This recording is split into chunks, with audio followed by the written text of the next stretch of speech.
and he left for school. And we were debating if we wanted to go to school at all, but we knew school was the only way we was gonna eat.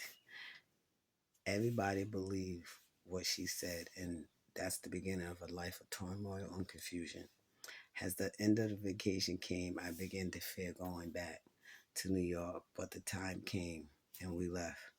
Now we live in Brooklyn on Bergen Street. I thought with us being gone, all the love she showed, that things had changed. That lasted about a week. And then we were back to getting the same treatment. Me getting beaten, starvation, and being left at home alone for weeks with no food.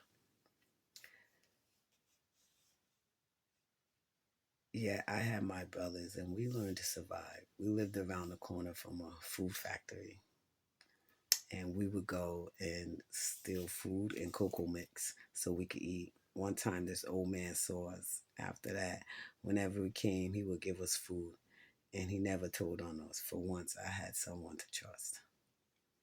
We didn't live in Brooklyn long, about a year. In a year, I saw a lot of life being taken from me. I was grown into a little girl who loves to be a tomboy. So I hanged around the neighborhood with the boys and we had fun playing.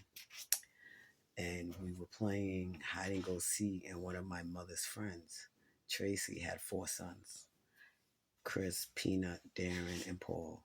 One of them will always watch us. Chris and Chiffon were good friends. So when he called me, I didn't hesitate to go and visit him. I looked up to him because he was like my brother. And again, I was wrong. In the house I lived in, I didn't tell because there was no one to tell. After the incident, Chris would come over and volunteer to watch us at night because Stefan would go to other people's house or be at a baseball camp. I love Stefan. I wish he stayed around all the time, but there were days Ma gave him freedom to roam or visit his friends. I remember my mother was having company and she didn't want us there, so guess who volunteered to watch us? This time it was different. I saw sickness in his face. I understood Chris was 15, Chiffon was 13, and I was 8.